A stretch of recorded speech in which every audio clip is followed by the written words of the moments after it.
Pistons GM Troy Weaver threatened to beat a fan's ass. What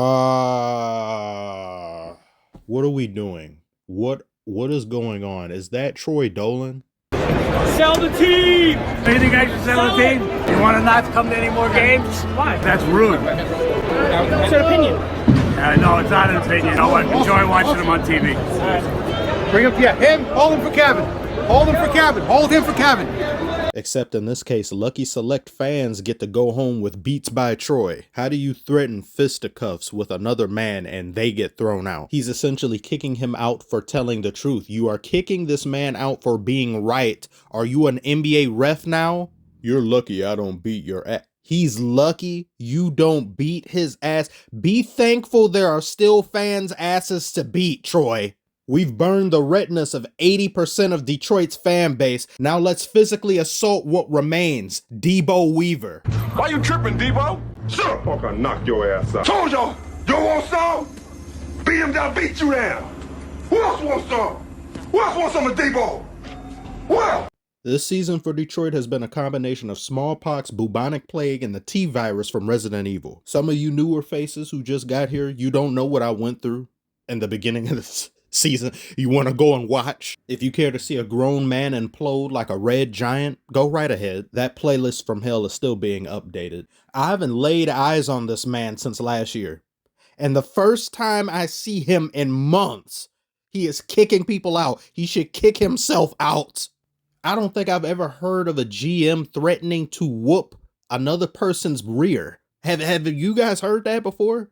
I haven't. And of course, he has to be GM of the Detroit Pistons, the capital of ass whoopings. And it, of course, gets picked up by different media outlets. And it's just negativity. It's more negativity. It's more nonsense. It's more buffoonery. And what can you even do at this point? We don't have the losing streak record for people to pay attention to us. So I guess now is a good time to make a streak of assault and battery. This is why I haven't covered the Pistons as much as I used to, because there's nothing more to really say when you're looking at a mound of irradiated poop and manure. It's just a mound of irradiated poop and manure. Nobody's going to come and pick it up, though. The league itself isn't going to intervene. Troy Weaver should have been fired when that streak got up to 20. The instant it got to 20, he should have been let go.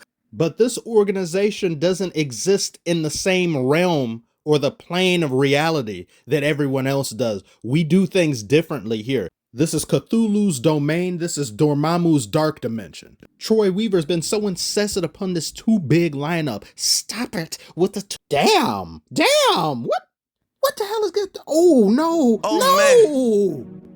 Oh, man. Oh man. Not again. No fighting. No fucking fighting. No fighting. No fucking fighting! Stop the violence, please. Please.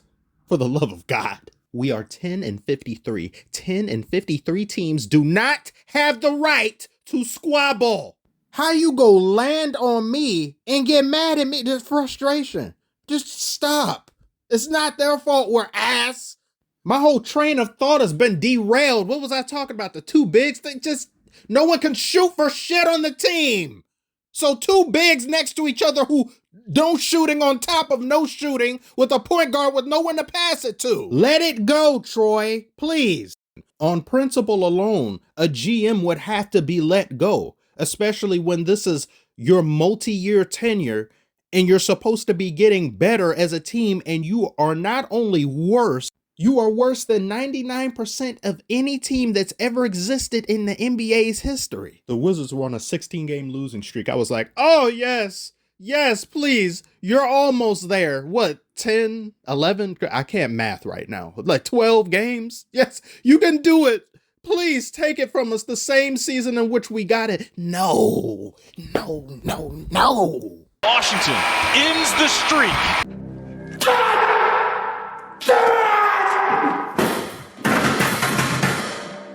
And I see some of you leave comments saying, oh yes, the Pistons won. Oh, they won 2 games in a row.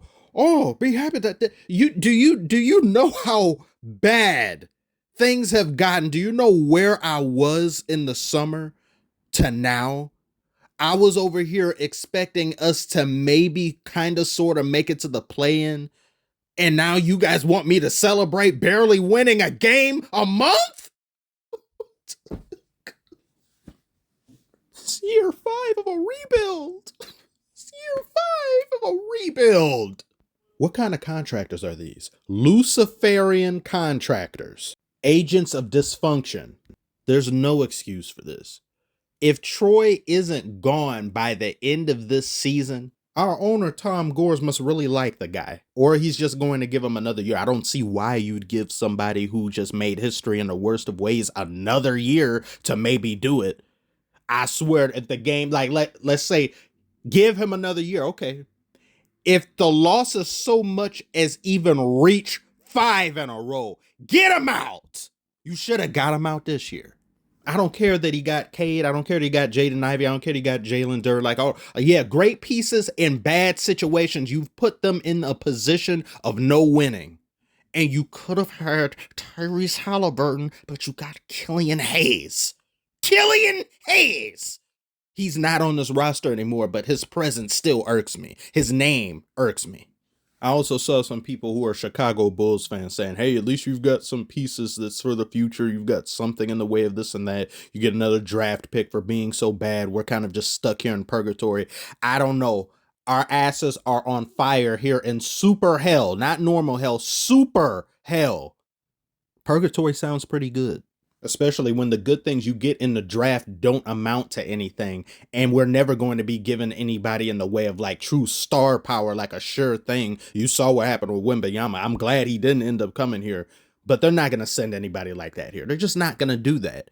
We're just going to continually tank for number 5 in the draft. Somehow may even get the 10th pick. Even though we should land somewhere in 1 to 5 per the rules. There's nothing to look forward to. There's nothing. Monty Williams with that gargantuan ass contract, printing money for losing games. The GM, I don't like. There's no one I like. There is nobody here in charge I like anymore. So what am I supposed to do? You tell me below. Tell me what you think about this situation. Has there been a GM that's threatened to whoop another person? I don't know. You have to let me know. Like, subscribe if you're new. Thank you so much for watching, and I shall see y'all on the next one.